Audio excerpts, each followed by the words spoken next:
Okay, there we go.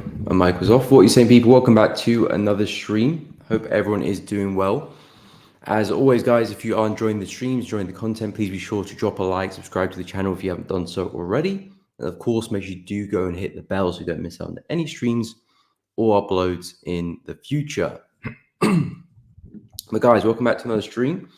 Hope everyone is well. Make sure you check out the Elevating Traders Discord channel, completely free to join as well. Can't miss it at the top of the chat there. Discount opportunities will be available there at launch, so make sure you guys do check that out if you don't want to miss out. But Tashi, good morning. Hope you're well. Welcome to the stream. Karis, good morning as always. Welcome to the stream. Brian, welcome to the stream. Hope you guys are doing good. So, new week has started.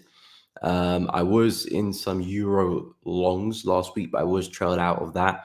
Still bullish on euro, but we may be going for a bigger pullback. USD has started life off a little bit strong today, and I think euro is pretty weak as well. So euro is kind of fallen the hardest. But for me to be looking to long euro, I need us to come right back down into this low here, or potentially even further as well for me to consider some buys. But I do like Euro USD to the upside if it does come down. I have, however, jumped into some shorts on pound yen. This is a pair I was looking at last week, and we have come back into a really nice area on the higher time frames where I do think we can sell off and see a continuation. So I'm looking for a big swing here back to roughly 183, and I potentially think we can go further as well. But I think for now, this is a sensible area to target. I will be trading stops anyway, so I'll just be seeing how far I can take it. But a lot of the yen pairs had big drops this morning. And yeah, pound yen looked the cleanest to me. Is the one I was kind of the most focused on as well. Swiss yen looks good, but the price action isn't as tidy. So yeah, looking for a big drop there on pound yen. And hopefully we can get back to 183. What's up, Will? Good morning. Good morning. Welcome to the stream.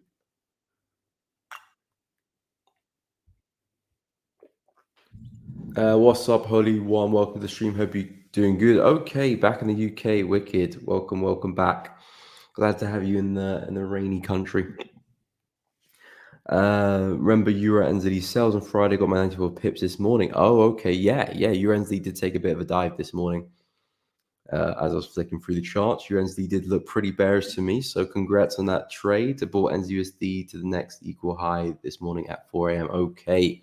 Geez, you did not waste a single minute. As soon as you're back in the UK, you're keeping up the trading. But yeah, Euro NZD did take a big dive. I think that's a mixture of some NZD strength, but I think Euro is just pretty weak. Yeah, Euro Aussie melting, Euro NZD melting, Euro USD melting. Euro Yen was pretty bearish as well. Euro Pound, that's melting. So yeah, Euro is very, very weak at the moment. And yeah, Euro NZD is looking pretty bearish to me. Nice little breaking test on that range low. So the market was dancing in that area. Not the best breaking me test in the world and the cleanest one, but it does fit the idea. We broke through, we retested the low at 1.79. Few wicks to the upside, probably trying to wick out some people. And then, of course, we got the continuation this morning with a really hefty bearish candle there in the full hour. That's a really strong close. I don't think it actually closed a bottom wick there as well. So momentum is just pushing the whole way through those 4 hours. And yeah, possibly could be seeing more downside. I think from a swing point of view, there is downside potential. We had a really big drop to the downside. This to me looks like the pullback of that move. So I think naturally USD has a good chance of coming back to that low. But yeah, congrats, a really nice trade. That euro momentum. I'm not sure what's happening with euros. There's some news that's come out, or I mean, I haven't looked at the news for the week. I mean, I did last week, but I think there was nothing big. I think there's some Aussie interest rate on Tuesday. Okay, we did have some euro news at 9, but things were already melting by then. A lot of PMI this week. But yeah, Aussie tomorrow. So yeah, not too sure what happened there, but looking very, very bearish. Very, very bearish. Good morning, Roadway. Welcome to the stream. Hope you're well. Okay, catching up with the news. That was surprise. Wow, you're just completely oblivious to the UK whilst you're in Ethiopia. Yeah, that's the UK saying welcome back. Welcome back with a nice rain. Yeah, it's been raining all weekend. Kayvon, good morning. Hope you're well. Welcome to the stream. Welcome back. Welcome back. Welcome back. Will trade Bitcoin, but currently looking attractive on the daily chart. At least 10K drop. Okay, interesting. Do you normally trade Bitcoin? No, you just answered the question. You never trade Bitcoin. Yeah, I mean, I don't really look to trade Bitcoin either. I like to keep up to date with the price action, but nothing that I tend to look at myself. I was doing my weekly analysis on the weekend, so these are the two setups that I mapped out and was discussing on the weekend. And yeah, if we do reject this high, I do think there's a big drop to be had, and you've got the high of the channel there as well. With the market has respected on a few occasions, 1, 2, 3, 4, 5. So who say we can't get it for a sixth time? That could easily happen. And if the market does successfully reject that, there's a lot of room to the downside back to 52, 50K, which is, of course, where your 10K drop comes from, back down to the low 50s. So, yeah, I can see that happening as well. Again, if Bitcoin sustains this range, it kind of just fluctuates back and forth, then there's a very high chance we're just going to melt back down to the low. If you get the breakout, then, of course, that idea completely goes to the bin, and maybe Bitcoin's going to be on a big bull run, but we're far from that right now, and I would expect us to hold it and roll over. So I'm kind of with you in that move. I do think Bitcoin will topple out either at the high here, or we might push a little bit above it and then sell off. But yeah, I do think there's a good chance Bitcoin can push back to that area. And yeah, the risk reward looks pretty neat as well. If we're going to see that full swing, risk reward looks pretty neat. I think some people were trading Bitcoin yesterday. Not yesterday. On Friday on the stream, they were mentioning. I think they were looking to short. I wonder if they're in the trade. But yeah, I think we do have a lot of room to the downside. Ethereum, not too sure about this one. I mean, I would be bearish, but I would want it to move a little bit higher up before I be interested in some sales there. But yeah, crypto not looking too good. At least Bitcoin and Ethereum anyway. What's up? Konstantinos, welcome to the stream. Hello from Greece. Wicked. Glad to have you on the stream. Any pairs, any markets you're looking at, feel free to let me know. We'll take a look, see, chat, discuss, see what's happening.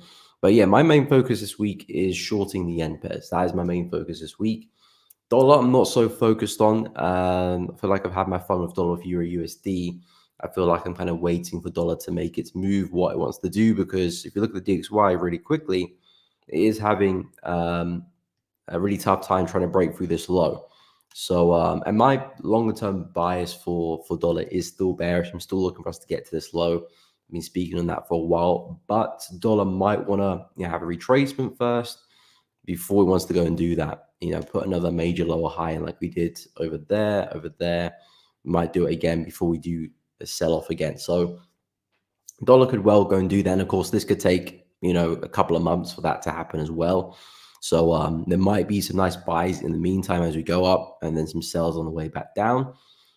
So yeah, I'm kind of just seeing what dollar's going to do. It doesn't look like we're just going to break lower and just come and hit that low, because we're doing such a bad job at breaking through this level of support. So to me, it does look like dollar has well and truly respected this low and probably going to make our move back to the high around 101.8. So in my book, it does look like we'll probably see some more dollar strength for the week back to 101.8, unless for some reason we have a crazy news event and price just goes and breaks through the low.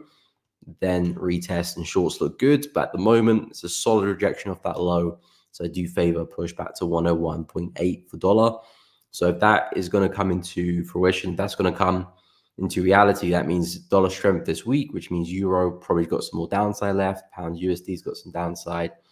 New Zealand dollar CAD's got some upside. Aussie dollar's got some downside. Gold might push down. Silver might push down. Those are not so heavily correlated with the DXY, so those can still go up. But in terms of your dollar crosses, like your euro, that's going to find it really hard to go higher. I'm still very bullish on euro. I'm still looking for us to get to that level, but it just might mean that euro takes a dive first before we push up, which could be great. Maybe we come back down into the low here, maybe come back and respect the high here.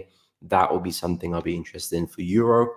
But of course, we're a long way from testing those areas. So they're not really my main focus. It might take us the whole week to even get there if we're going to make that move. So it might be something for next week. So I'm not really focused on the dollar pairs for now.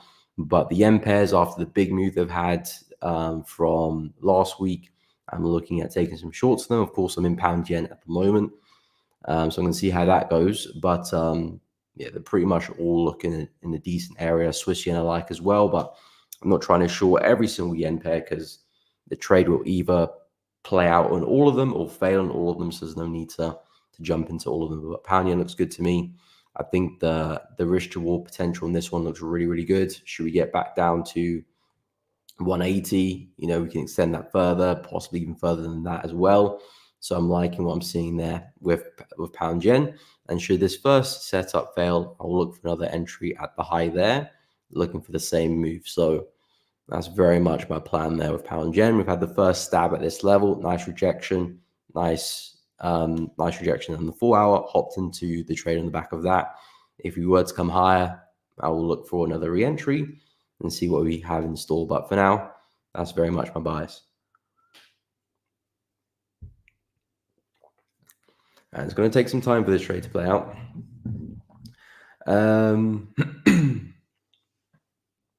Going to try a second time funding an account on 10K. Hope it goes well. Well, I think the best thing to do is just look back at your mistakes from your previous attempt. Constantinos, just look back at your previous where you went wrong and try and take that into the next challenge, and make sure you're confident and you're ready to take it.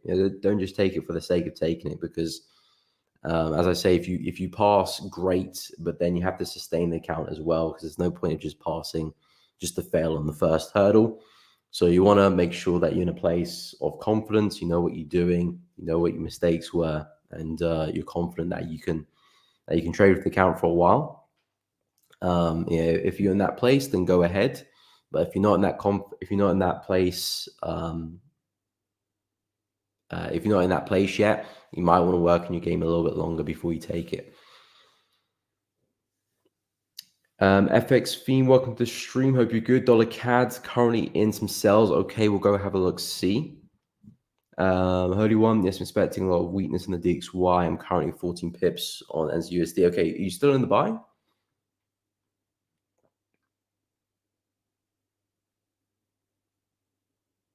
Okay. Still in the buy. Okay, we'll go take a look at New Zealand dollar and USD CAD as well. What's up, Sith and Besso? Welcome to the stream. Hope you're well. I'm doing good, my man. Thank you for asking. Hope you're doing good too. Kayvon, is there any chance you can have a look at Nvidia, please? Okay, let me go through some markets first, but I will take a look at Nvidia, no problemo. Okay, so I'll go through USD CAD and then I'll take a look at New Zealand dollar. So yeah, with USD CAD, yeah, it's kind of, as USD CAD has continued, the price action has got more and more choppy for me. I mean, effectively, the move I'm looking at is very simple, very straightforward. We've got a massive level of support resistance here. The market's come back to that same area. We saw a really nice rejection on Thursday, I believe. Yeah, Thursday, with this big bearish engulfing candle, nice wick to the upside, piercing the highs, then a nice shift to the downside. So now we're looking for us to continue to the downside here. But as I said on my weekly analysis and on Friday as well, the breaking retest is just looking really awkward right now, because there's a lot of wicks all over the shop. I think there was a lot of news for USD and CAD last week, so USD CAD was heavily affected. So the breaking retest, although it's kind of still at play right now, this is the support level. It's now flipped as resistance. Price is still not managing to break back above that on the 4 hour. So it is still at play, but because all these wicks and the noise, it's just very awkward to trade in terms of a place for a stop loss as well. But if we can sustain that level, I would look for a drop like this for dollar CAD. The only thing I don't like is that I'm pretty bullish on the DXY in the shorter term, because we've had such a big rejection off that low there. I do think the bigger move is probably to the upside for the dollar. So my kind of thinking is, if the dollar is going to move up, how strong does CAD need to be to send dollar CAD to the downside? Of course, I could be wrong. Maybe the dollar wants to tank, so that could be a possibility as well. But with the dollar rebounding on that floor, there is room to the upside, so that does scare me. But in terms of the PA, in terms of the price action, technical analysis, it does line up with dollar CAD shorts. I think if your stop losses, at least above the high here or above the high there, I think that's pretty logical. Because if price was to get there, then the setup has kind of failed, and maybe we are going to break high at that point. But so far, the market is doing a good job at respecting that low. And I think if we keep that up, should get a nice drop to the downside, at least back to the low here, and then you can probably manage the trade after that. Maybe bounce. You can probably take some partials, or at least remove your risk. If we get the break of that, then we might see the continuation back to the low. But so far, it's doing a good job. It's just very, very messy. Let's see if we can keep that up.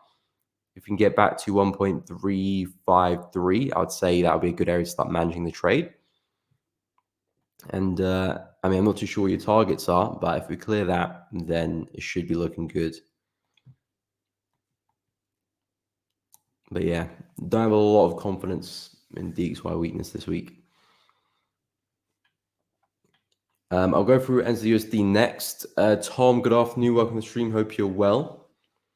Lepara, welcome to the stream. Hope you're doing good. CAD-Yen, I'm expecting a very good bearish move. Nice. I like CAD-Yen, but it's a bit awkward because there's some higher time frame levels I'm looking at, which make things a little bit awkward. And I'll explain that in a moment. But I'm looking at pound-yen again. If you're looking at CAD-Yen, pound-yen, euro-yen, dollar-yen, they're all going to move to a similar degree in the same direction, really. So I'm looking at that bearish move as well, pretty much.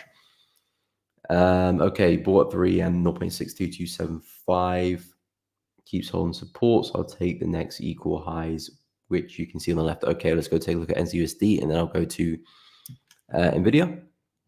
Okay, so you bought at 62275. So that's about over here. That's 7.6, but more or less the same thing. And your target is the equal highs, I suppose, up there around 0.628. I suppose that's the equal highs you're talking about. It's fairly intraday, that move. So yeah, I mean, if the market's going to continue these higher lows here, because it's been pretty consistent with it, if we're going to maintain those higher lows, then there's a good chance we are going to see NZUSD push back to those highs there. I would say, yeah, as long as we're not breaking through this support there, the trade looks good to push up. The market has been pretty consistent with all the higher lows over the past few days. So if we're going to maintain that, we're probably going to push higher up. Again, we're looking to see if the trend will continue. Of course, if it doesn't, it'll roll over, take the stop, then move on to the next one. But if it can remain above that, then I like it, especially with the wicks to the downside in the full hour as well. Price had such a tough time trying to push down. It looks like it might just use that to propel itself to the upside. So yeah, not bad. Not bad. I like it. I like it. Correct, 42 pips. Okay. Okay. Let me measure. Yeah, around that. So yeah, not bad. I like it. I like it. It's a nice intraday move that if we're going to see that momentum today, it could very much be done, as we approach the New York session. So I can see you going for those shorter profile trades. Okay, so I'll go through Nvidia and take a look at CAD-Yen. So Nvidia, I don't think have I looked at this one before?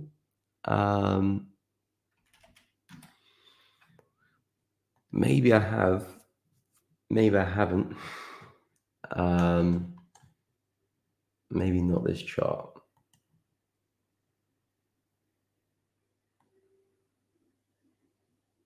So I think I have looked at it for someone, but I can't remember which chart I was looking at. Yeah, I'm just going to stick with that one. But I'm pretty sure I did look at it ages ago for someone. I can't remember who. Okay, I mean, high time frame perspective, everything is looking pretty bullish, but we are having a bit of a break here with these lower highs. So that is a point of worry, I would say. Even if you do push up can probably put another lower high and push back down again. So that's kind of what I'll be looking at for Nvidia. I think there's a good chance we probably come back down to the lows here. So from a swing perspective, I like the shorts. I like the shorts a lot. Yeah, I like the shorts. I think as we approach back at this area here again, around 124, that to me looks like a nice place for a sell. Right now, I wouldn't do anything. We're kind of middle nowhere. We're in between the low and the high. So I wouldn't touch price now. But if we can push up one more time, test that area like I kind of did over there and like we did over there as well, I think that's a great place for a lower high. And if we're going to sell off, that's where we expect it to happen from. And then targets more or less back at that low. Maybe even where we gap to down there could suffice as a target, but at least somewhere down here around the 100 mark, big psychological level as well. So yeah, I do like this to the downside. Not quite at the area which I was short yet, but because we've had 1, 2, 3 lower highs, I think there's a good chance we'll put a fourth in and continue. And if we go and kind of break out of this area, then yeah, the market's probably just going to push back to the high anyway. So keep an eye on 124, 125. If you do see a solid break of that, probably are going to push back to the high. If you respect it, then yeah, I think that's a really nice sell opportunity, especially from a swing bias as well. I wouldn't really look at this intraday because intraday we're kind of just consolidating right now, and we're not really doing it at a meaningful area as well. So, I mean, unless you want to buy low and sell high, it's not a bad bet, but this is the opportunity which I like.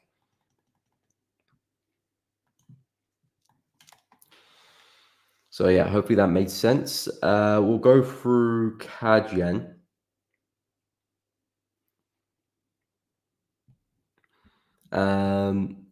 Yes, I will take a look at GJ. That's actually the market I'm trading.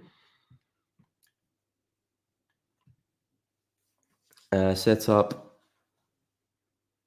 Saying that dollar CAD will be a heavy sell. I'm not sure where to get in. I need one more confirmation. Okay, 15-20 pip pullback. If it runs off, I'll get in with small lots. Okay, I think that might be the better bet. I'll go over USD CAD, but let me just go through a couple of yen pairs because it's just looking a little bit choppy. I think if it can break out, the pullbacks afterwards be a bit cleaner. In terms of CAD yen, so CAD yen I'm liking the downside as well. It's just that 105 is a bit of a scary place for me, which is where we've got this daily level of support here. I'm a bit worrisome of that level because we might get a nice sell to that, but that very much could push us back up again. I mean, if you're looking for that range, then it looks pretty good. If you're just looking for a push, back down to that area, I mean, it's still 100 plus pips into that area roughly. So it's not a small move by any means, especially if you can get like a nice 20, 30 pip stop loss. You're looking at a really, really good risk reward there. Yeah, for CAD yen, I do expect to see some downside. We'll come back into a really nice low in the 4 hour. Was really nice support not long ago. Of course, now that is flipped as resistance. So I do expect to see CAD yen take a dive. The two areas I'm looking at for CAD yen is 106.5, and the second area is up here around 108.5, 109. So if this doesn't hold and price size wants to break higher, then that's the next place where I expect price to sell off from.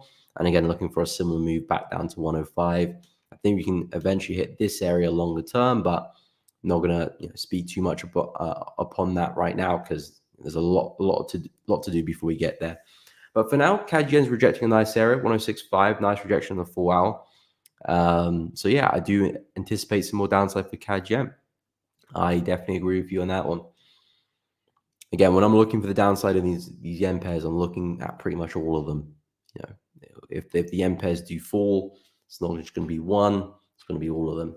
Maybe one performs better than the others because of the currency of the strength or weakness of a particular currency. But in terms of direction, these guys are going to do the same thing. So just pick the better one. Risk reward looks good, entry looks good, and then use that to trade.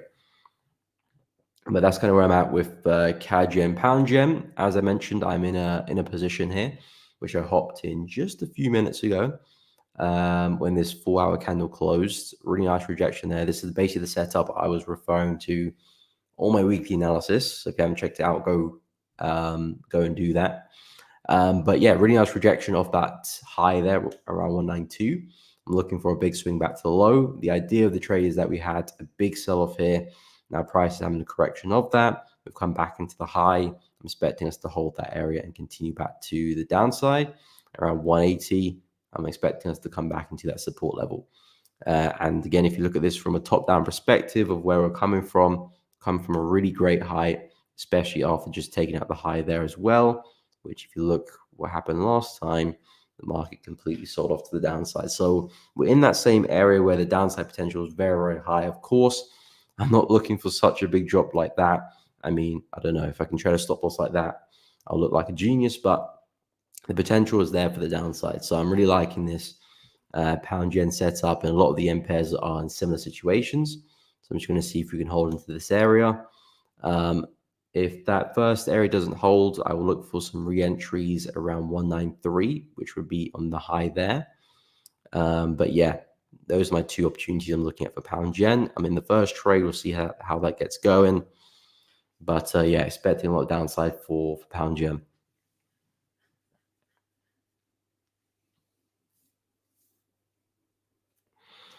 Okay, so we'll go through USD CAD.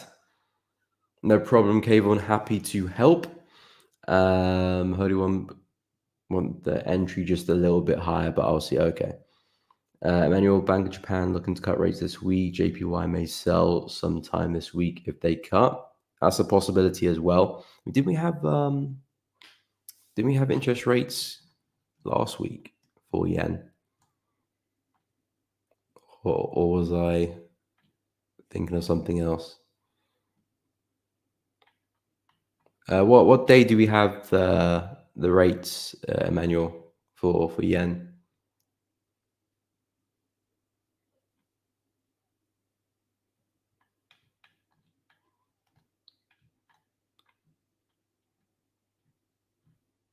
I generally thought it was last week we had the rates.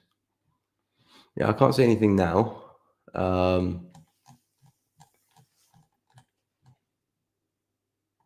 Pretty sure we cut. We had the interest rates for Bank of Japan on Friday, last Friday actually. I'm pretty sure. Unless I'm thinking of a different currency, but let me know. But yeah, I mean, in terms of the technicals are there. If something happens fundamentally and yen becomes very weak and price goes against me, it goes against me. I've got to stop for a reason. I'll look for my re-entry if I get the re-entry. If not, then of course I'll move on to the next opportunity. But for now, the yen pairs look really, really good for some shorts. And yeah, I'm not going to take advantage of that as much as possible. If I'm wrong, I'll be proven wrong. But like these to the downside, I'm just going to have to stay patient because this is a proper swing trade. It's going to take a while. If you look at the target, there's 1,000 pips to that low at 180, which is crazy. I think if this actually plays off, this would be my biggest trade in terms of pips. I don't think I've ever caught 1,000 pips in one trade before. But yeah, I don't think I've caught 1,000 pips in a trade before. So this will be my biggest trade in terms of pips. Because even my stop loss is 230 pips, so the stop loss is not small at all. But yeah, the market is just very volatile, so that's why there's a lot of pips right now. But yeah, if I'm proven wrong, I'll get stopped out and then I'll move on to the next position. But yeah, I'm very bearish on these yen pairs longer term, and if that is proven otherwise, I will change my bias as well. But I do think we'll push the market down. I'll go take a look at dollar CAD now, see what Holy One is discussing. So yeah, dollar CAD, it looks like price is having a break and retest of the low here. So that's what I was explaining before. It looks like price is having a break and retest of the low. And should that retest be successful, then you're kind of expecting something like this to happen. I'm just not a big fan of the price action right now. It looks really corrective and a bit too choppy for me. So I think with dollar CAD, if we can break the low here, get something like this, it might be a slightly clean opportunity. I was also mentioning that in my weekly analysis on the weekend, that maybe the best play is to wait to see if we can break lower and then try and catch some shorts after. Of course, the dilemma with that is that you might not get the retest, you might not get the pullback you want, so you might just miss out on the move. which is a possibility, but it just looks a little bit too chaotic there for me. As you said, you want price to go a little bit higher. It may do that, but yeah, I think the dollar CAD price actually is a bit awkward for my liking, so I'm staying away from it. But if we are going to hold this level here on the daily chart, then there is a lot of room to the downside back to the low here, because was acting as resistance really well, support really well, and so far it's doing a pretty good job at holding price as resistance. So if we're going to hold that, there's a good chance we can come back to the swing low. So that's kind of what I'm looking at for dollar CAD.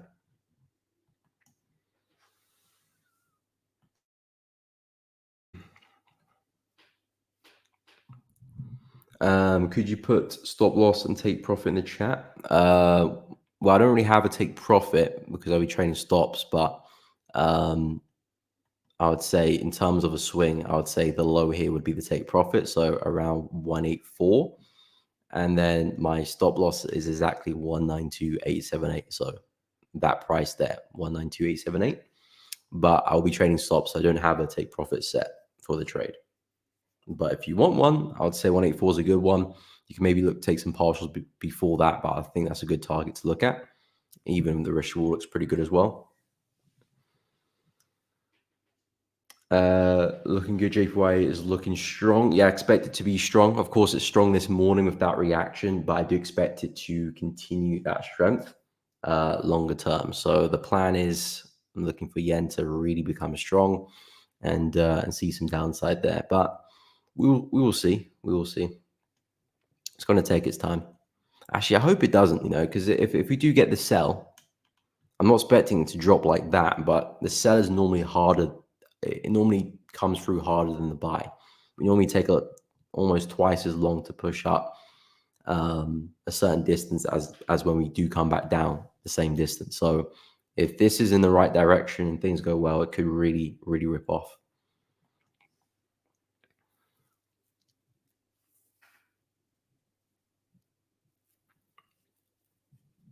GJ is a big sell, but I need 2 more confirmations. It's already showing me sells. Okay, cool. Nice to see that we're lining up on a trade there, on a bias, holy one.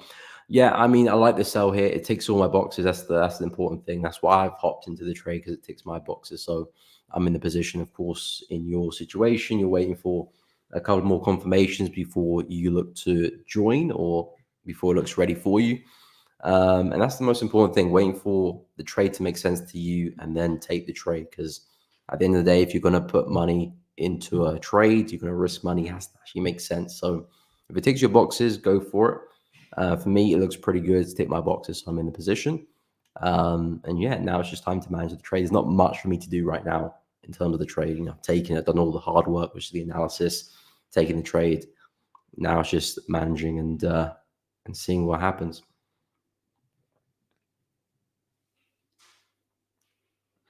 FX Fiend, yes, I will do an update after Elevating Traders launches. So once that is up and running, then I'll be doing more updates on my challenge.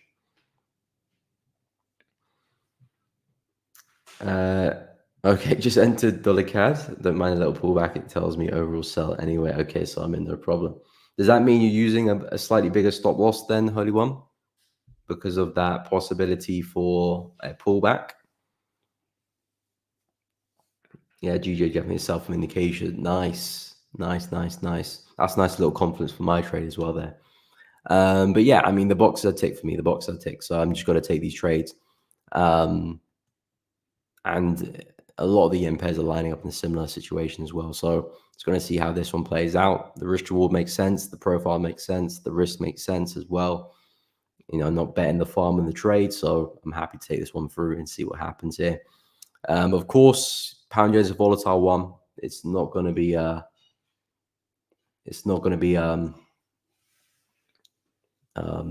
textbook. It's going to be volatile. There's going to be some big pullbacks if it does go through my way as well. But I'm happy to ride that out and just kind of give it the room it needs. I won't be aggressive with the stop loss. I'm going to give it the room it needs, probably until we kind of hit these areas before I start looking at trailing. Try and give it as much room as it needs. Because looking back on the euro trade, I think I did give it enough room. I mean, even if I didn't, it's coming back now. Coming back down now anyway. But I did trail there and just got taken out there. I did give it enough room, but I think even euros is a little bit more choppy. So maybe I could have held out a little bit further. But that's me being really picky.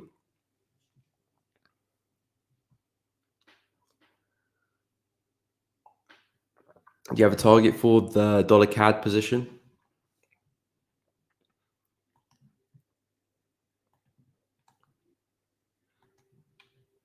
How far are you looking to take the dollar CAD shorts?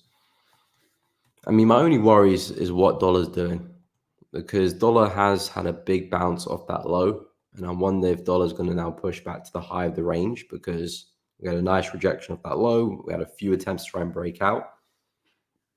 And now price is holding that. So I'm worrying if dollar CAD's going to, not dollar CAD, but DXY USD is going to make a move back to the high now. And if that does come through, that means USD strength. But overall, I'm not really focused on USD pairs this week. As I said before, I think maybe if gold does retrace, then I'll keep an eye on gold for longs. I think gold is the only dollar pair I like. Silver to a degree, but I don't really have a concrete level to buy from yet for silver. Gold looks very clean. Something like that would interest me. So yeah, I think gold is the most attractive one, at least to my standards and to my plan. The dollar pair is not as keen right now. And a lot of the crosses are quite chaotic as well, so I'm kind of giving them the hard shoulder for now.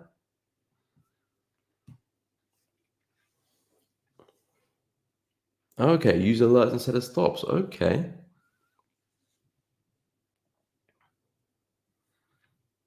I hear it, they manage the trade, but I hate the stop of the SL, then it runs away in your direction, so I never use them. Fair enough. 1.35065 Meta. Okay. With what's it called again? With Audacity, because I know you trade with them. Do they have a stop loss rule in terms of you have to have a stop loss when you place a trade, or they're flexible with that? But yeah, I didn't know that, to be fair. I mean, I know a few people that don't like using stop losses on their trades. I think Moore's another one. He doesn't like using stop losses, so he would just manage it actively. I'm a big fan of stop losses, to be honest. It makes my job a lot easier. Of course, there's that possibility that you do get stopped out and then you see price run in your favor. That's happened to me before as well. So they can be annoying from that perspective, but I like it because it just means that I can completely forget about the trade and not have to worry, because even if there's a big news event, I will be triggered out the trade for a loss, and maybe I'm slipped a little bit, but the loss is always manageable. So I can always go about my day and do things, and it leaves me stress free. So that's why I like the stop loss. And of course, it just kind of gives you that safety net to a degree as well. But yeah, you're right. Sometimes stops do act as a disadvantage, and just getting wicked out and see price run in your favor. Yeah, that's definitely a big drawback of stops. But as we always said with trading, there's always pros and cons of everything. What's up, Anis? Welcome to the stream. Hope you're well. Welcome, welcome, welcome. So yeah, there's always pros and cons of everything. We have stop losses, take profits, trail stop losses, partials, market orders, market execution. There's always pros and cons of everything. You have to understand, both sides of the coin and understand, okay, if this makes sense to use.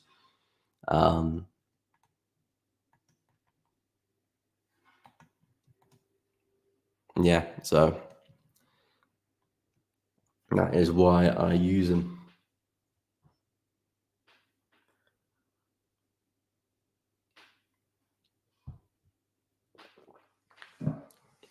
Okay, I'll go take a look at that target.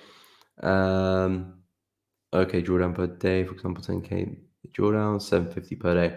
Okay, so there's no kind of like hard stop loss rule, because some firms say that you have to have a stop loss for every trade you place. Because I know, but I was wondering if Audacity had that. Okay, so with the dollar CAD, you're looking for a push into 1.7 at 1.35065. 35065. Okay, so roughly into this area here. It's not a bad move at all. Current price, it's roughly 65, 70 pips, so it's not a bad move at all. Slightly bigger than your NZUSD kind of idea. But yeah, I mean, if price is going to hold into that daily level, I think there is a lot of room for dollar CAD to drop into. Yeah, if this is just a big impulse and this is a correction of that, then yeah, I would expect us to push into that low, this low here, and possibly beyond that as well. So there is a lot of downside potential, and of course, we're all just playing probability games here. If the market is going to react at that level, the probability is that the market is going to get down here, so it makes sense to short. Whether it happens or not is up to price, and all we can do is manage our risk at the end of the day. But I like dollar CAD from a higher time frame perspective. Not a big fan of how it's moving now, but daily chart looks pretty solid. It looks like it's holding onto that 1.36 level really well. So I do think we can fall from that degree. USD will play a big role, so we'll see what dollar has in store for us this week. So far, it's rebounding that low pretty well. Come back into some resistance now. It's having a hard time there, so seeing a bit of downside, but looks like it's kind of consolidating within the consolidation. So you got consolidation there, and of course you've got the larger range there as well. So really, really choppy price action from the DXY, I must admit. But if we are going to sustain the low of the range, there is that upside potential there as well, which does kind of put me off there.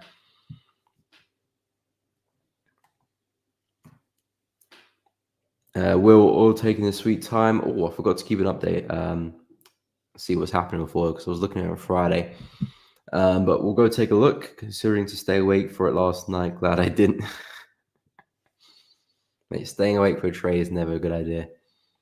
I've done that on a few occasions. Sometimes you get the trade. But yeah, it's always a stressful occasion. And you need your sleep. You need your sleep because the next morning's always rough. At least for me anyway. But yeah, we'll take a look at oil. Rayan, yes, I'm in pound yen. I am selling pound yen at the moment on the full hour because we've had a nice bearish engulfing and it's respected my level. So I've hopped into the trade, stop loss around 192878. I'm looking for a swing. Well, again, I don't necessarily have a hard target. Yeah, there's a few areas where price could bounce against me, so I'm keeping in mind of those areas. But I will be just trading stops to see how far I can take price. But yeah, GJ looking good. Hopped to the trade about an hour ago on that full hour close, and nothing's really happened. But yeah, it's a swing trade, so still going to happen in one day.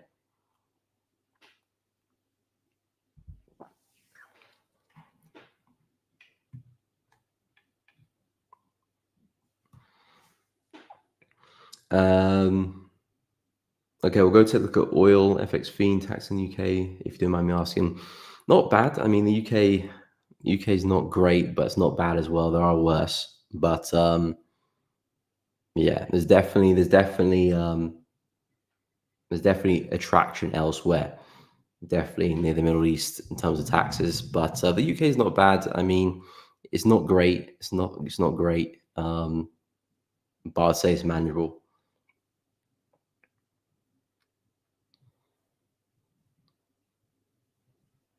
You have 15% daily drawdown.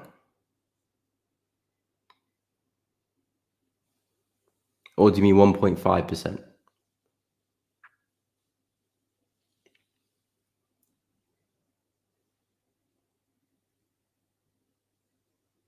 I remember you did this last week. You were saying like 35% increase, but it was 3.5%. Yeah, 15% is quite big actually for daily drawdown, unless it's 1.5%. But I mean, there's a big difference between the two. Very good entry in GJ. It's already broken the 50 on the hourly.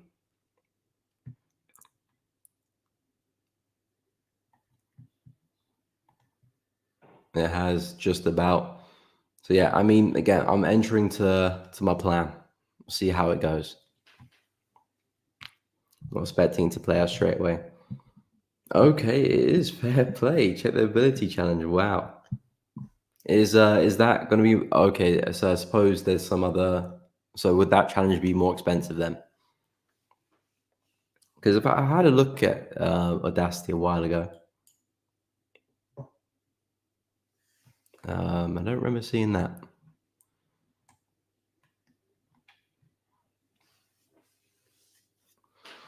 Okay, let me go through oil before I forget. Okay, so we're still holding on to that level for oil. It would be nice to see a nice nice rejection down the 4 hour. I'm not sure what time frame you're using to enter, Will. But if I'm going to look to trade oil, I would be using the 4 hour here. I mean, this candle's about to close in the next 5 minutes. Not looking particularly great, in my opinion. But it's holding on to the level, I must say. I think if we can get a stronger close, that would be a nice entry signal.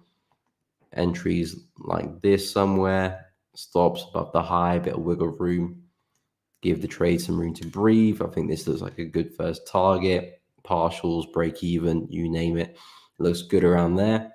And then, come on now. There we go. Okay, maybe not.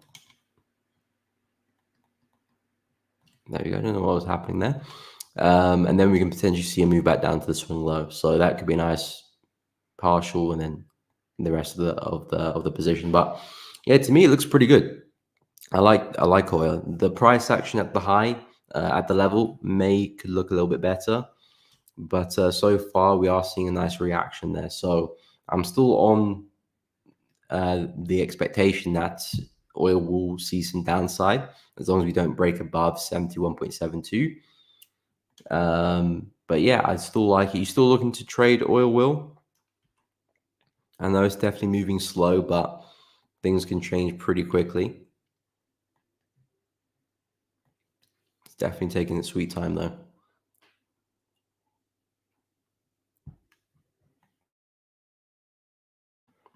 I think what would be nice if we can get a nice wick through the high, then price spills over. That would be a nice entry. Because the idea is to try and catch that next little high. We've got 1, 2, 3, 4. Try not to catch the fourth at least.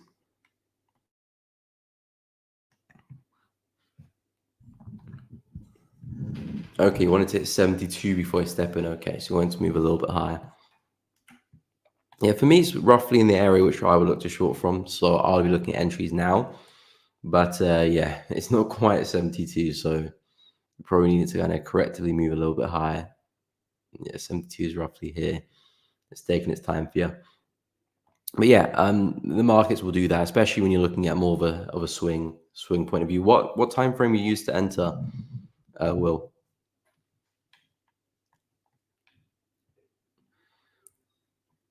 I mean, the trade looks good. Just need to wait for the entry.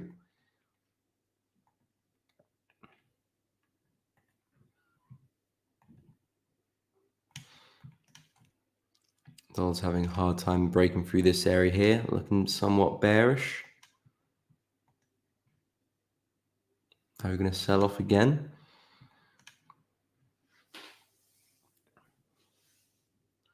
Okay, we'll take a look at euro, no problem. If GJ backs up a little, I'll get in. I want to see how it reacts with the 50, then I'm with you.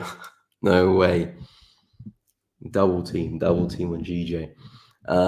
Yeah, I mean, it looks really good. It looks really good in my eyes. So yeah, I welcome you onto GJ as well if you want to get involved.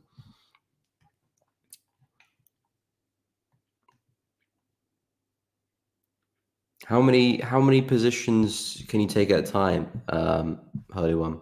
Do you have like a limit for yourself, or is it just if there's a good trade, I'll take it? We'll go for euro. Okay, using the 4 hour wheel. Nice. 4 hour 10 to lately. Yeah, 4 hours nice. It's a little bit slow, a bit more laid back, but especially if you've got other things going on in life, it does give you a bit more time in your hands and you're not kind of rushing to the charts as much. It will be a bit slower. Take a bit of time to develop, take a time to play out. But you have to understand the benefits that come with that, and if that kind of suits your lifestyle at the moment, it could be a really nice way to trade. Of course, maybe your entries will be a little bit later and you have big stop losses, but just manage your position size, your lot size with that. Make sure your risk management's there and you're good to go. So I'm with you. I've been using the 4 hour lately as well. I'm liking it. A little bit slower, but you know, I have to check the charts less per day now, so that's helpful.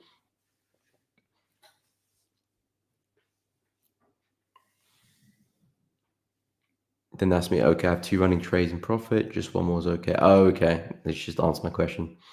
Never take more positions in terms of 8 to 9 trades running. Okay, it's so much confusing. 3 is enough. Yeah, I think two to 3 is good. I don't like going more than 2. I think if both 2 are break even and they're well into profit, maybe I can entertain a third. But yeah, I don't like to have many positions going. I mean, I'm rarely in more than 2. Rarely in more than 2. Okay, so I'll quickly go through Euro USD. So yeah, Euro USD, I'm actually bullish this one longer term, still looking for a push back to 1.125. Sound like a broken record. I've been speaking about this level for a while. Still looking for a push into that area, but because we're having such a tough time at the high, maybe Euro wants to go for another sell-off to the downside. Maybe retest the low, maybe it wants to retest the high back over here. I have no idea. But all I can tell you is that these are the 2 levels which I want to buy from. So if Euro does decide it wants to retrace into 1.1 or 1.09, I'm there waiting to take some buys because I'm looking for the swing back to the high. Anything in here kind of looks a bit chaotic, and I'm not really too interested in price in that area, to be honest. So I'll let Euro do its thing. If it does come back down to this level this week, great. I'll look for buys for my second attempt to try and take it back to the high. If that level doesn't hold and we drop a little bit lower, great, even better. I'll look for the bigger buy, better risk reward, and take it back to the same high as well. So the plan for me for Euro, still looking to take Euro higher. If it does pull back down, great. Look for some entries. At the moment, not interested in the current price. I have no idea what it's doing. Very choppy stuff here. I wouldn't want to enter in that. Maybe you just respect this low and we continue higher from that. But yeah, I can find better trades elsewhere or just wait for a better trade to form. So that's kind of where I'm at for Euro. Still bullish, but my areas of interest are a lot lower down.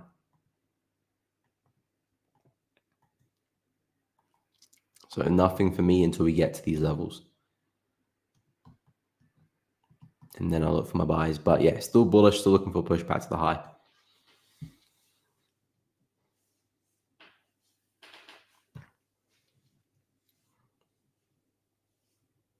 Okay, usually one position. I'm only seeking my trade because moved down to work on the 4. Okay, instead of the 1 hour of the daily. So I keep seeing more setups, hence 2 trades, but 3 max. Okay, that makes sense as well. Yeah, it would be, of course, you'd be more active on the lower time frames. That's just a natural expectation. Markets moving more frequently, more opportunities, of course, so you'd be a bit more active. But yeah, I think you just have to understand what you want from the market, what the returns you're after, you know, how many trades you have to take to get the returns you're after. I think that's why I'm not so tempted about going to the lower time frames, because of course lower time frames means more opportunity, means, you know, potentially more returns. But you know, I know where I want to aim for, and I know that, okay, if I can take X amount of trades in a year, you know, this could get me on average, you know, these returns. So if I can understand that very well, then I know how much I need to be trading and how many trades I need to be taking. And if I can do that on the H4 or even the daily, to be honest, if I can do that on the H4, you know, I'm happy to trade in that time frame and wait for the trades to come to me, because I know that I'll have more than enough trades to achieve what I want to achieve. So that's why I'm happy with the 4 hour, even though, yeah, it moves a bit less. We'll take a look at some of the crosses, because we haven't gone through the crosses yet. And I think probably for good reason, because they look very, very choppy. I'm not too sure if is anyone trading in the crosses at the moment? I know there's a lot of people trading at NZD CAD on Friday last week. But yeah, some of these crosses not looking great. CAD pairs all over the shop a little bit. UNZD, I mean, I've seen some nice momentum. I've got to hold my hands up there, but other markets, pound Aussie not looking great. I mean, apart from this morning, Euro pound's been pretty choppy, but it's looking very, very bearish at the moment. It looks like it's coming back to 0.83. Aussie New Zealand dollar, that's still a myth. No idea what's happening there.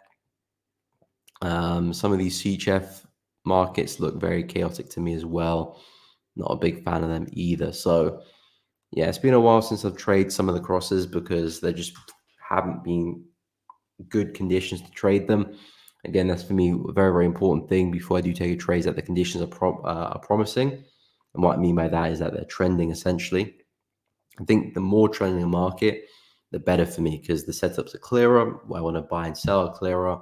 And normally the trades just work out better in my favor as well, especially with my trading stop loss method now. The best way to get to really reap the rewards of a trail stop loss is having trending conditions. If you're trading choppy markets like this, trail stop loss doesn't actually work too well, and you're better off just placing TPs at levels of resistance or support, or wherever you want to place your take profits, but not using trail stop loss in these conditions because the market just reverts on itself all the time. If it's trending, like some of the yen pairs, then you can really maximize that, which is what I'm hoping to do with pound yen. But yeah, apart from all the crosses, I think only the yen pairs look good to me, and maybe a couple of the USD pairs, but there is work to be done. Gold I like straightforward, trending very well. So if I get a decent retest there, that trade can really run, which is why I like gold, because if it does get going, it could be onto a big winner. And this one could really fly. So I'll keep a close eye on golds. I'm not too sure if we'll get the retest. The fact that we missed the retest here means we might get the second one here. So keep an eye on that this week. And especially if USD is strong as well, that could help gold retrace. But yeah, I do like gold. I do like gold, even though it's at all-time highs.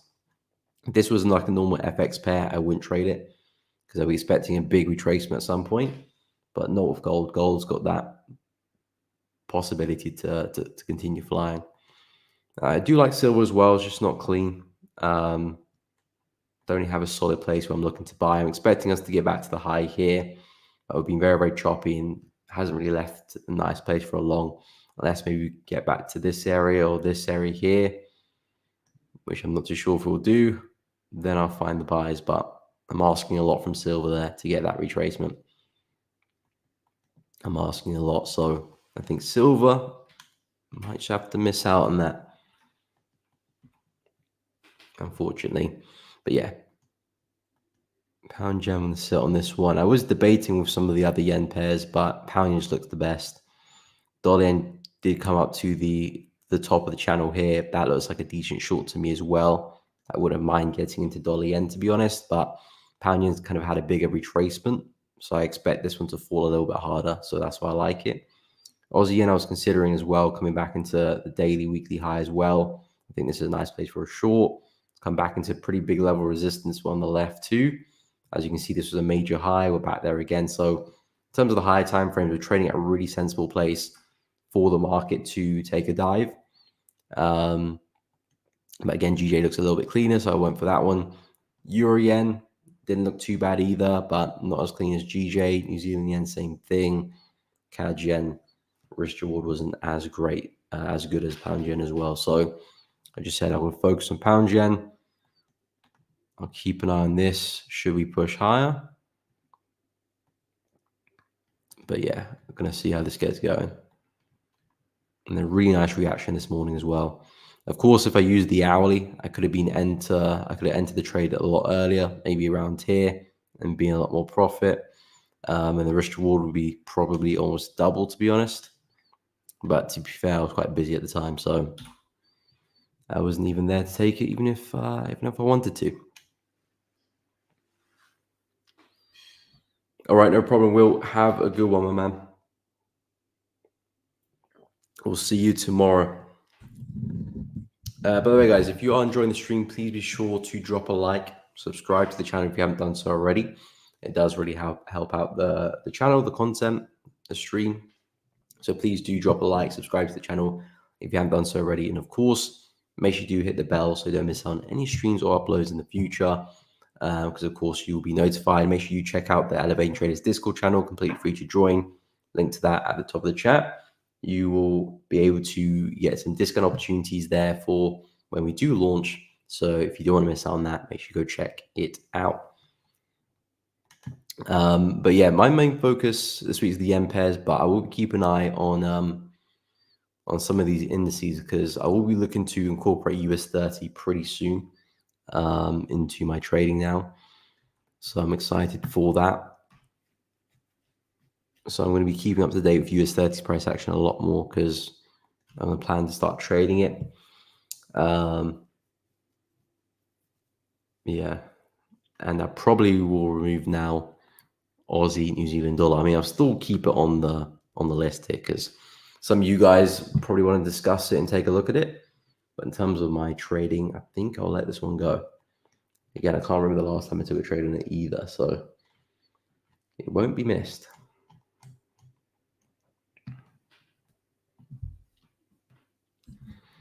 What's up, Ben? Welcome to the stream. What's on your watch list for this week? Okay, we'll go take a look and go through that. Hope you're doing good, though. Welcome to the stream, my man.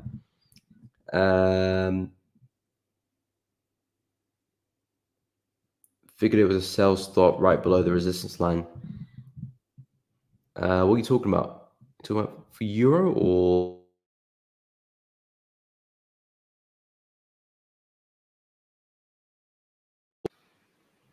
Okay, I had the mic muted there. I had no idea how long the mic was muted there. I don't know if Ben, you heard me say good morning, but good morning. Welcome to the stream. Hope you're well. And in terms of Cosin's comment there about the resistance line, I'm not too sure. Okay, for GJ, you asked about my position. Was it sell stop? No, my position was not sell stop. It was market execution. I just entered as soon as that candle closed on the 4 hour. So as soon as this candle closed here, I just hopped into my position using market execution. So no sell stop, no pending orders at all.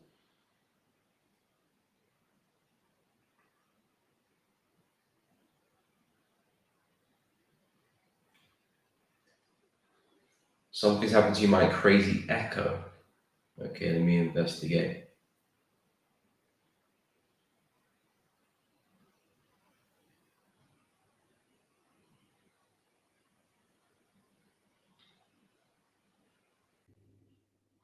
Hello, hello, testing, 1, 2, 3. Is that better?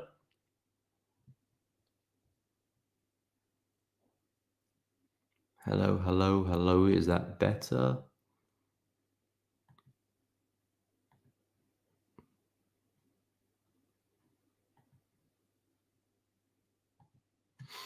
Okay, I think my mic switched to a different mic there. Yeah, it seems better. Okay, cool. Thanks for letting me know.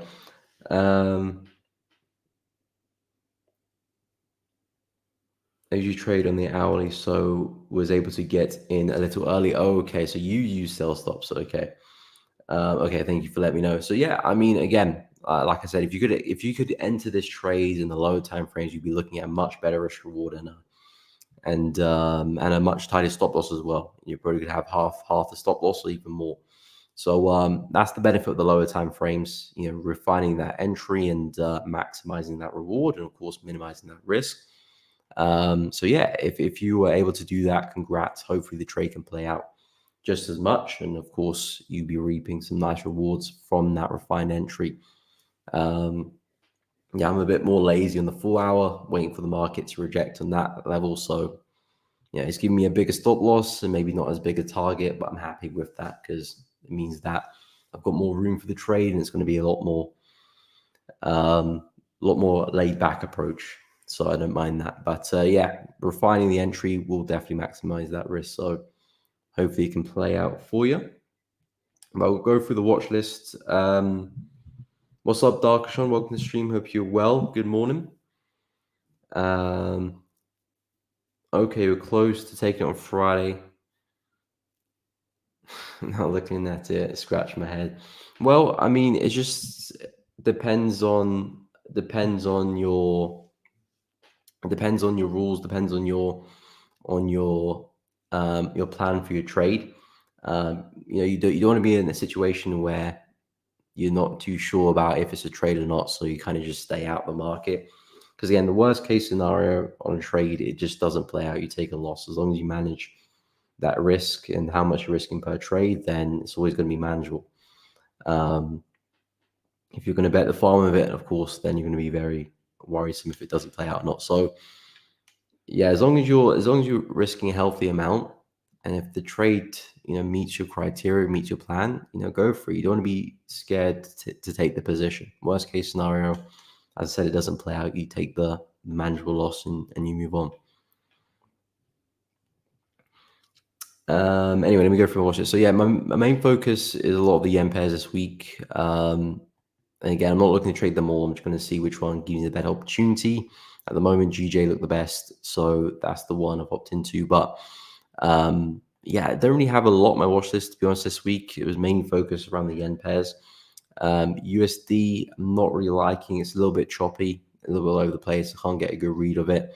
I think if we do come lower, the buys there look good to me. But again, I don't see us doing that in 1 week. I mean, maybe it's not such a big move. We might do that. Pound USD is a bit too gone for me. We'll create these highs up there. So I need a big pullback now for pound USD. If I'm going to look to buy it, it's a little bit too high up. New Zealand dollar, not really giving me the break me test I'm looking for there as well. Dollar CAD, not really interested in either. Dollar CHF, not really either as well. The only dollar pair that looks really good to me is gold. Gold's been pushing really, really strong. So pullbacks there look good for some longs. I do think gold can keep pushing higher. So I like gold to the upside. Yeah, that's about it really. I think crosses, I'm not a big fan of them. I mean, if pound NZD gets back to the low here, I like the buy. But again, I don't see that happening this week. CHF pairs, again, not really focused on them. I was liking pound CHF last week, but I broke through this level here. So now I'm not really too interested in. So yeah, my watch list was pretty slim pickings this week. Just focus on the yen pairs, and I've already scratched that itch already by getting to pound yen.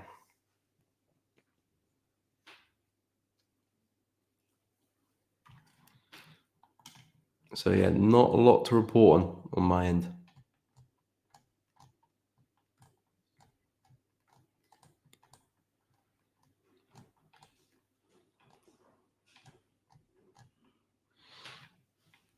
Yes, Ben, I am in that GJ position. What's up, Volko? How's trading month? It hasn't been very active, to be honest, because I've been focusing on elevating traders, but I've taken a couple wins, couple losses. Had a nice winner on Euro.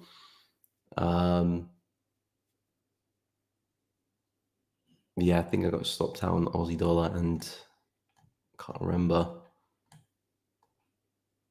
I think New Zealand yen was that last month. Yeah, I've been very active because elevated trade has been taking most of my time,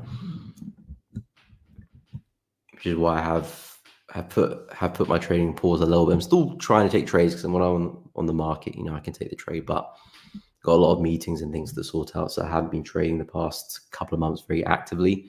So hopefully once elevated trade is launching up and running, hopefully sometime in October, I can be back full flow in trading again. Well, again, full flow to a degree.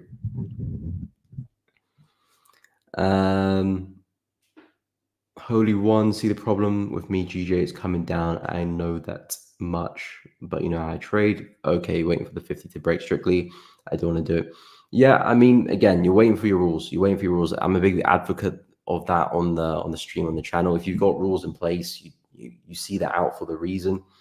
If you're waiting for the 50 to break, you got to wait for the 50 to break. It's as simple as that. Because breaking that rule and not waiting for the 50 to break, and taking trades, outside of that is just nothing you've planned to do. So in trading, where you want to be professional or something, you got to act professional. And if that's breaking the plan and not doing what you said you would do, then that's not pretty professional to me. So yeah, you got to respect your rules. I mean, they're there for a reason. They're there for a reason. I'm sure the 50s kept you out of a lot of losing positions before. So, Got to stay true to it.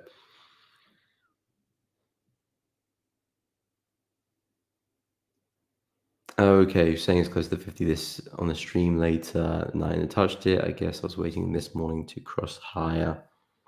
Got fake out, but it's a small one and reversed. Okay, either way, in the trade this morning, so good. Okay, yeah, I mean, sometimes the markets will do that as well. It won't kind of perfectly line up how you want it to. It's kind of maybe a hit and miss. And I think in that situation, it's up to the trade to make that decision if they're going to take the trade or not. If you decide, okay, it hasn't fit the box well, so I'm just going to scrap that, move into the next trade, because there will be a trade coming along in the next few days that will fit the plan well, tickle the box as well, and look ideal. That's the trade you want to put your money behind.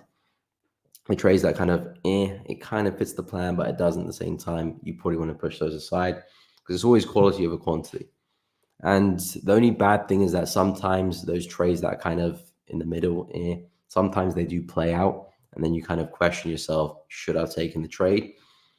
And I think that might be the pound yen situation you're in right now. I think the answer to that is just still no, because yes, some trades of lower quality will play out, but that doesn't just justify to take low quality positions. If low quality trades play out, it shouldn't mean that you're now going to take more of them. It's going to happen. Just like some high quality trades don't play out, doesn't mean you shouldn't take high quality trades as well.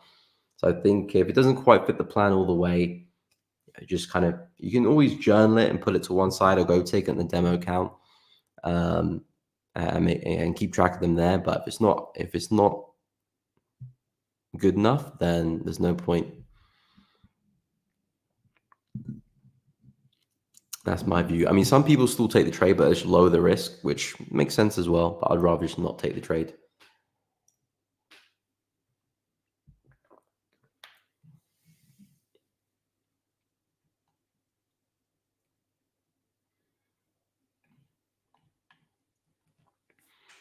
Okay, where was I? Because last 11 trades, I've won since switching time frames since last week. If you look at all my trades, they're all H450 breaks, and these are not just random trades I'm taking. Yeah, of course, there will be analysis logic behind the trades.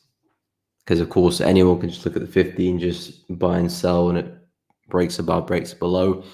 But I would imagine there's a lot more to it than that.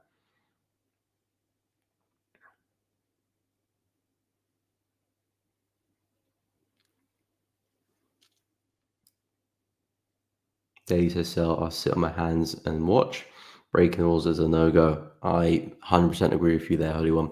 I find it's best not to tell yourself of the trades you could have made and look for the next.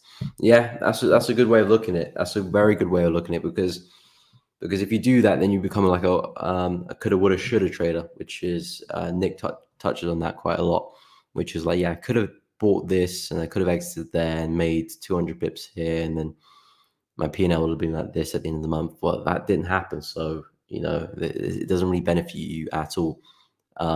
If you set out to do something and then you didn't do that, then it's not okay. If I did do it, I would have achieved it. Your main focus should be, why didn't you do it? And that's where your focus should be, because if you focus on that, if you focus on what you did right and what you did wrong, and you try and amend that, then the P&L that you want to see will eventually come into fruition. Eventually will happen. And instead of, it's a P&L you're aspiring to, it's actually the P&L on your balance sheet. But yeah, it's very easy just to think about hypothetical situations. You want to focus on what you actually did, because that's how you improve, of course. And Keba, CAD seat chef. Okay, we'll take a look at that 4-hour sell. No problem. Was there a pair I was supposed to go before? If I have missed out a pair that someone has mentioned and you wanted me to take a look at that, just drop it down in the chat again. But I don't think so. So I'm just going to go take a look at CAD Swiss. Okay, CAD Swiss, what you're looking to do with this one? 4-hour sell, 0.62729. Let me mark it on the chart. 0.62729, 62729. That's roughly here. Stop loss 0.63.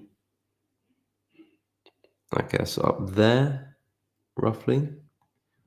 Take profit 0.61943. Okay, right at that wick low. Not bad. Not bad. I like it. I like it because price has been pretty consistent with these lower highs. 1, 2, 3. This well could be the fourth. We're in that kind of area where you would expect the fourth one to form. So I like it. I like the fact that we've kind of just pushed up and now we're seeing some rejection of that area there too. So I think in terms of the way the PA is shaping up at that area looks good as well. And the location makes sense to me as well. So if the market is going to continue in this channel, then of course we're expecting price to put that next lower high in and make a way back down to the lows. So yeah, I can't knock the trade. I mean, high time frame, it's a little bit low down for me. I think that's my only kind of critique of the position. I like it if this is kind of a little bit higher up, expecting a drop. Not necessarily so I can capitalize on the full swing. It's just that, quite low down. I'm pretty sure these are all-time lows that CAD-CHF is trading underneath. So that's the only thing I don't like. But in terms of the full hour, the low time frames, I think it's a great trade. Nice place for a stop loss as well. If the market is going to take up this high, then probably the trade isn't going to play out anyway. So you're giving yourself enough room. In terms of the risk reward, looks pretty good. Probably looking at 1 to 3 there, maybe, or close to a 1 to 3. And the targets make sense as well, back down below there as well. So yeah, I like it. I like the CAD-CHF position there. Can't knock that. Aussie CHF, Ben, what are you looking to do with that one? Let us know. I think Aussie CHF is a nice place for a short as we approach the high here. Price had such a big move down. I quite like the retest of this area should we get it, which is kind of what I'm holding out for with Aussie CHF, which is the retest of the low here. If we can get a push into that area, I think that'll be a really nice place for a sell, and probably a place where we could actually form a major low high and come back down again. So I like that for Aussie CHF, but at the same time, we might respect the high here, double top it, and sell off from there as well. So those are my two areas where I would consider Aussie CHF selling off from, either the high we're at right now or this high up here at 0.586. But either which way, I'll be looking at some downside for Aussie CHF. As I zoom out, you can see the market is definitely bearish. I think we've still got the wick low here to take out, which we came so close to doing. So to me, Aussie CHF still has a reason to head lower, which I like. So if we do come back into this area, I do expect us to hold and see some downside. So I'd love a short at that area. If not, then I'm expecting us to reject this level here and see some downside. I think that could be a nicer close down the 4 hour, but we are seeing some rejection there as well. So yeah, I don't mind the shorts here, but the shorts here would definitely be my preferred opportunity. But yeah, in terms of the risk reward, looks really good, because where do you expect us to get back to? Back at the low. Could be looking at some big RR in that area, to be honest with Aussie CHF. I think New Zealand CHF in a similar situation, coming back into that high there too. Not a bad place for a short, and also the low here looks like a nice place for a short too. Although quite far away, but in terms of where we're trading, I like it. I do like it. Let me know what you're looking at for Aussie CHF as well.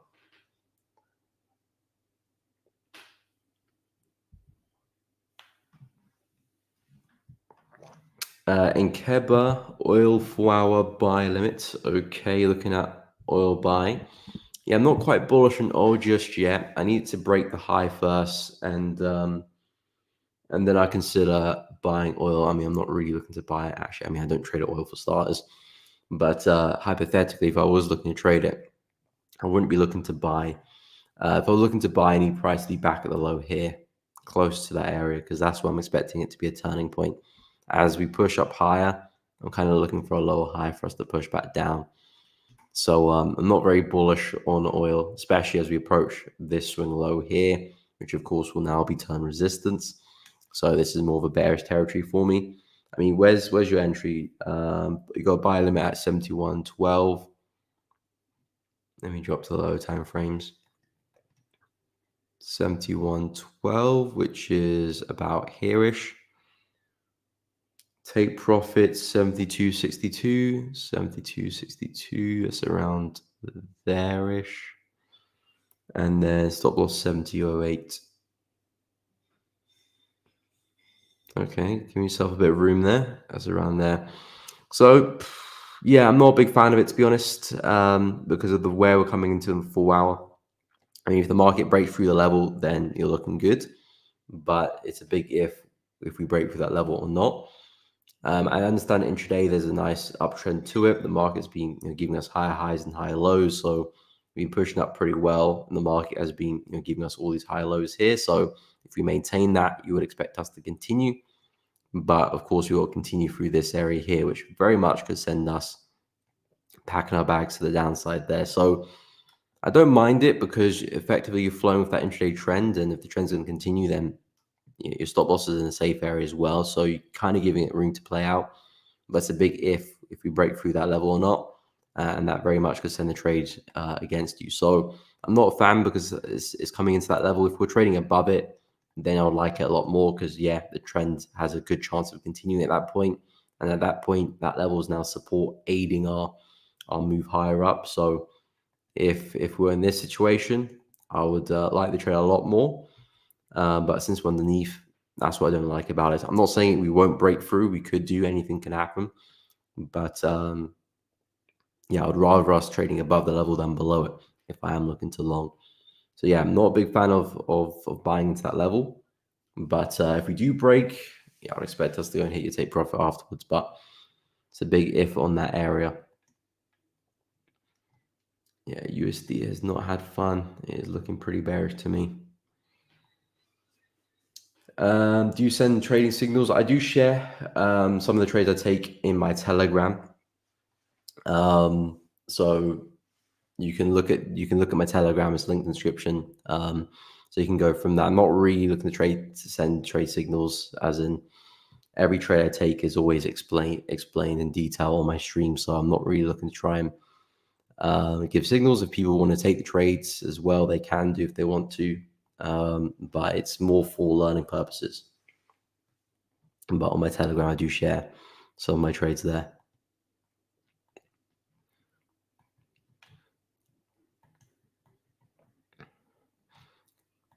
Yeah, the condition on gold just look very good to me. Hopefully you can get a pullback there.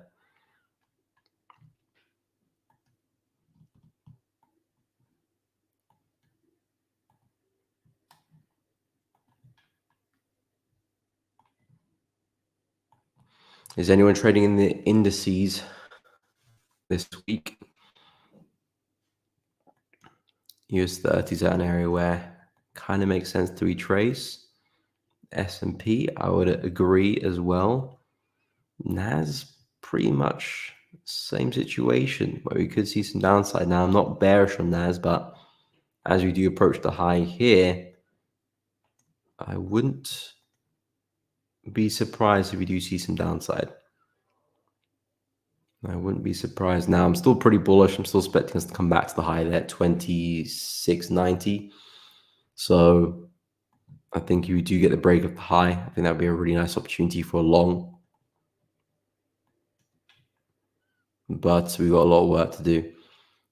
And I think in terms of news this week, nothing crazy apart from maybe the Aussie interest rate. Because I do expect Aussie to be moving a lot. But which is tomorrow morning, early hours of the morning, 5:30 a.m. In terms of today, not much. Got PMI for USD at 245. Tomorrow, nothing there really, apart from, of course, RBA.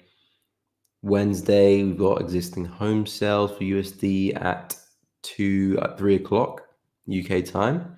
Again, nothing critical, nothing major there. And then on Thursday, we've got Swiss interest rates. So that'll be interesting. Rates expected to be cut there as well. So that could be big for Swiss. And then Thursday, we've got GDP for dollar. That could move the market. Jobless claims as well at 1:30. And then Friday, we've got PCE for USD at 1:30. So a bit of news, but nothing too crazy. Nothing where I start being precautious. At least for my trading anyway.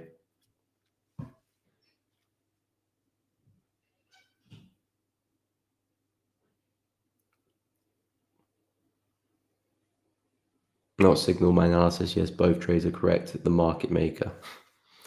Again, not every trade I'll agree with. Not every trade I'll say I like. Some trades I won't like. Because of course I've got my unique kind of way of looking at the market that will be unique to myself based on my experience in my trading. As each and every one of everyone watching the stream will have their unique kind of their lens of looking at the market as well. Some people will like a trade, some people won't. Some people will be bullish on the market at the same time. Some will be bearish on that, and they could be bearish and bullish for the right reasons as well.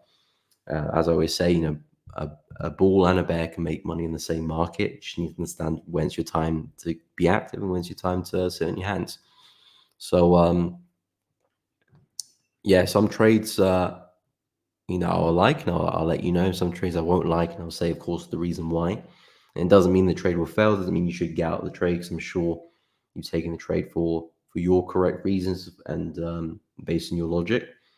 That's the most important thing. As long as you're managing your risk, see the trade through. And that's the best way to learn, because once you've taken your trades and then you look back at your trades, then you can see, okay, this is what I'm doing good. This is what I need to keep doing. This is what I need to stop doing. And that will be your toolkit in terms of getting you to where you want to be or improving you. If you take a trade and get out of the trade and you kind of go backwards on yourself, it's not going to help really. See it through. Dollar yen bullish breakout. Okay, I'll go through dollar yen. With key horizontal level 143.660. So we have bullish biased. Okay, I'll go take a dollar yen. I'm pretty bearish on dollar yen. You might push up a little bit higher still, but I'm looking for a big move down. But I'll go through my analysis on dollar yen. Sith and Bisso, what's up? Price is a nice bullish engulfing the 4 hour H4. You talking about bullish engulf or bearish engulf? I think you're talking about bearish engulf. But I'll look at dollar yen first, and I'll go over euro yen for you. So yeah, dollar yen, you said is breaking through a key level of resistance at 143.660. 143.660. That's more or less there-ish, not exact, but there. So basically, you're talking about the low here. It's kind of breaking above it, and I'm breaking back below, so it's kind of doing a bit of both. But yeah, for me, I'm bearish. I'm looking for a big swing to the downside for dollar yen. We have come through a big low, which is this low here. Of course, this low gave us a massive swing to the upside, and since then we've had a bounce at this area. But I do think it's temporary, and I do think we'll eventually put another lower high in for the market to sell off. So the way I'm looking at dollar yen is it's either we sell off at the upper end of the channel. So we had 1, 2, maybe this is our third, and we have a sell there. Or maybe price push a little bit higher. We come and test this area up there, and then we get the sell, which is also retesting the low there as well, and coming into that high around 147. So to me, that's kind of where my interest lies with dollar yen. This level here isn't as significant as as I would view it, as you would. For me, it's a nice low, but it's not pivotal in terms of the direction, at least in my book anyway. So for dollar yen, I am looking at a big sell-off and price breaking through this eventually, but we might push a little bit higher. So that might be the bullish move you're after, back to 147, maybe even 149. But I am looking for a big sell-off here for dollar yen. I mean, so far we're doing a pretty good job at rejecting the higher end of this channel. Maybe that sells us off, but we'll have to wait and see. But yeah, I'm looking at a big bearish move for dollar yen. In terms of euro yen, we did have a big bearish engulfing candle this morning. I think that's what you're referring to. Yeah, I mean, it's kind of awkward with euro yen because I was looking for the retest of this level for a sell. We've kind of broken above it and broken straight below. So it's not your textbook breaking retest, but essentially the market is finding it hard breaking above this area and it's holding. And then again, euro yen is another yen pair, which I do expect to see price take a dive. I'm looking for us to come back into support here. For me, as long as euro yen doesn't break above this high, which is 163, 164, as long as you don't break above that and see something like this happen, I'm very, very bearish on euro yen. So if we keep pushing all the way up to here, even, I'm expecting us to sell off back to the low and possibly beyond that as well. So very, very bearish on dollar yen, euro yen, dollar yen included as well. Not the biggest fan of how we're trading, where we're trading at. I mean, nice bearish engulfing, and maybe that is price putting its next top in. You know, we had a high over here. That's our next lower high. Maybe this is the third one of that, and now we're gonna have a big sell-off. That could be it. But I think in terms of an entry, I'd much rather try and take a trade up here, get a stop loss above the high, and try and go for something like that. That interests me a lot more than this trade. But yeah, that could very well play out. But if I'm going to trade euro yen this week, it's because price gets up here. I see a nice rejection around 164, and I get a trade up there. So that's the setup I'm looking at. But yeah, there's been a nice rejection. It's an area where we could be forming a lower high, so it does make sense for us to see a move down there as well. It's just not a trade which I'm in love with, and yeah, that's the reason why I took pound yen in the first place. But again, similar situation. If pound yen's going to sell off, euro yen's going to sell off as well with it. New Zealand yen's going to sell off. You know, each one of these yen pairs are going to see some downside. Just about picking the better one. In fact, dollar yen looks like it's the best one of the bunch, really. This one's actually bleeding into this next candle. I think USD weakness is helping out. Wow, USD is actually really pushed down. Was not expecting that. As we approach the high here, it's a pretty big reaction there. How are some of the dollar pairs doing? Euro USD seeing some upside, but nothing crazy. Pound USD is almost reversing all of that bearish momentum. New Zealand dollar's pushing up. Holy One should be liking that. Not far away from take profit. USD CAD starting to melt there as well. Let's see if we can break that floor. Dollar CHF pushing down. I mean, this one's more or less near the high of the range, so kind of makes sense, although I would like price to be a little bit higher. Aussie dollar, that's pushing up. Gold, that's pushing up, and silver, that's pushing up as well. So looks like we are seeing a bit of USD weakness. I'm not too sure how far we go because this is the big floor that is still holding. I feel like even if you do see USD weakness, great, but we've got this floor to contend with.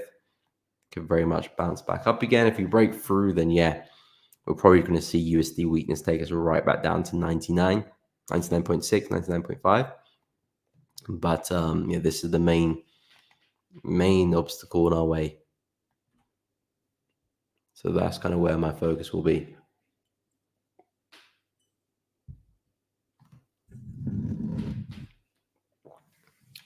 What's up, Lauder? Welcome to the stream. Hope you're well. Any markets you're looking at, let us know. If you guys are enjoying the content, by the way, please be sure to drop a like and subscribe to the channel. It does really help out. I do appreciate everyone who has liked the stream so far. It does really help out the stream, has helped the channel.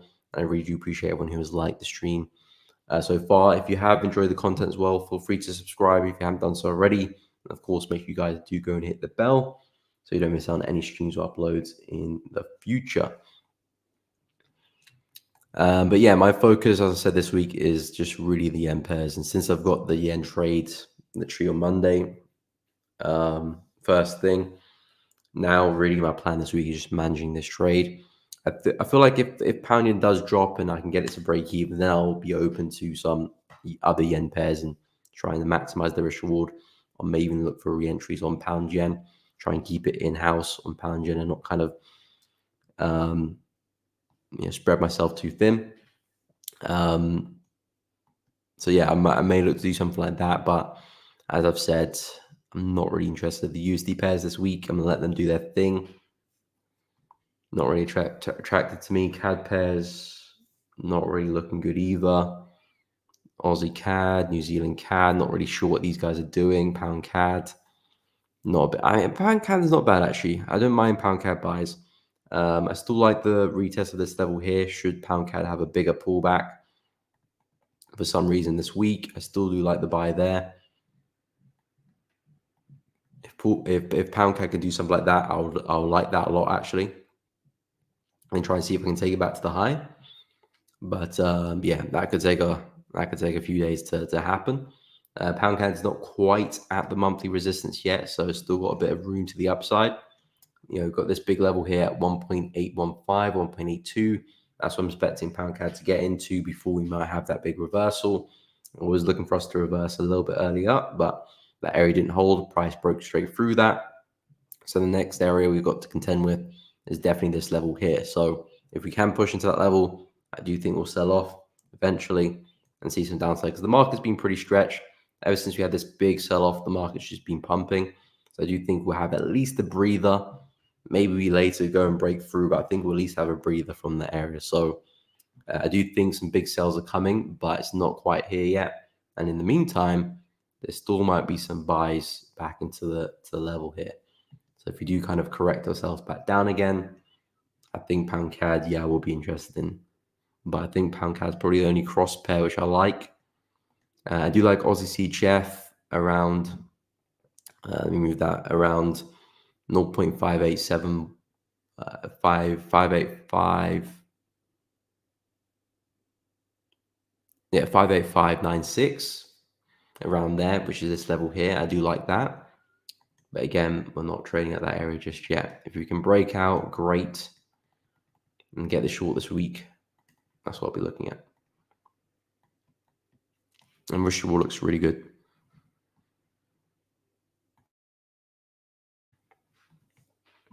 All right, no problem. Holy One, take care, my man. Okay, leaving these trades to targets, both blue. So I'll do more analysis tonight. Catch you tomorrow. No problem, man. Have a good one. Got some nice trades running. No need to try and do something silly and give back profits to the market. I mean, as the USD looks good to take profits. Hopefully that can do its job pretty soon. But yeah, sometimes you do get bored though. If you've got some nice trades running, you get a little bit bored. You want to find some new ones. I do get that feeling as well. You want to be a bit more active, but from my experience, the less active you are, the better. Of course, within reason. You should not trade at all. Then you're not going anywhere. You do want to place trades, but it's got to be sensible. It's got to make sense. You don't want to just take any trade and then not take any trades for a while. It's got to be meaningful trades, and if you can keep that in check and make sure every trade is meaningful and every trade is good, every trade is high quality, and not just a random trade you take to pass the time, then you're going to be a lot better for it. Especially if you compare yourself to the average retail trader, lacking discipline, taking trades because of emotion, taking trades due to their P&L, then you're putting yourself miles ahead. Okay, nearly there, 242 pips. Yeah, hopefully we can probably hit that this afternoon, I reckon, because we'll have a little kick from New York this afternoon.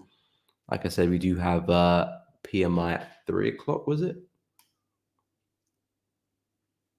Nope, 245. So maybe around 245, we'll have a bit of a kick from USD. Hopefully that can get price over the line to take profit. Not far away, but that 4 hours looking pretty strong there. USD CAD's loving life as well, looking pretty bearish too. Yeah, USD is seeing some weakness now, at least on the intraday level. 4 hour is still up in the air. We've got a smaller range within a bigger range.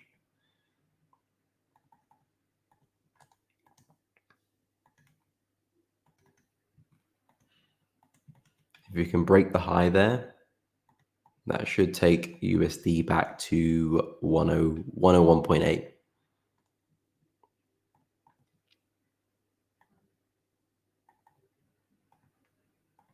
And that could be a nice opportunity on maybe like Euro for some sells, maybe. That'll probably be a retest of this area. And then some sells back into the low. But again, that's not really a trade I would look to take. I'm very focused on the buys right now for Euro. I've got my higher time frame bias, and I only want to take trades in that direction.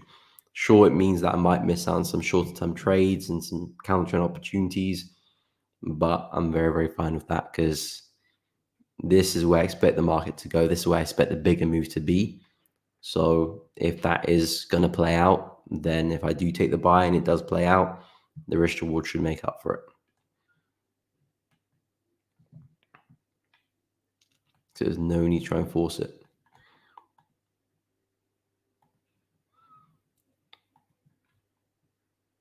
Okay. So pound yen is going to be an interesting one this week. Very interesting. Looks good in the higher time frames, and that's the important thing. Looks good in the higher time frames. So as long as we can maintain that higher time frame market structure, then the swing is always going to be there. Maybe we do push up a little bit high, so I have to re-enter up there, maybe. But again, if it does play out, the risk reward will make up for that, 5 times over. As long as I don't get trailed out too early, like it is on Euro.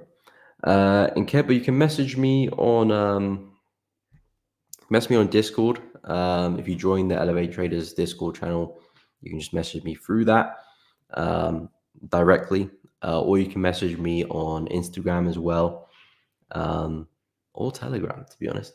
So yeah, Discord, Telegram, or Instagram. All my handles and my usernames will be in the description, so you can check it out there. Will the upcoming USD news impact the market? I believe so. I'm not expecting anything crazy. I'm not expecting anything where you have to panic. But yeah, it can affect the market. I've seen actually kind of late smaller news events having a bit more impact on the market as of late. Because like PMI, although it can move the market, on average is not really, you could look at the market at the end of the day and think there was no news. But recently we've seen some bigger movements. I think if you're looking at intraday, you probably want to plan your trades around that. If you have a bit more swing bias and wider stops, then it's probably not a news event you're going to focus too much on. At least I know I won't. But if you're intraday, smaller stops, you probably want to plan your trade around that. Either, wait till after it happens, or maybe protect yourself when it does happen in terms of partials or trade a stop loss or whatever. Reducing your risk, reducing your exposure might make some sense, and that happens at 2:45 today UK time. So in about 3 hours from now. But yeah, I'm not expecting anything crazy. I think the one to keep your eye on is the interest rate decision for Aussie at 5:30 tomorrow morning. I think that could be interesting. And that could get Aussie moving. That's the one I'll keep an eye out for. I mean, I'm not really planning to trade Aussie, so it shouldn't concern me, to be honest. But if you are trading Aussie, I think that's definitely one to keep an eye out for.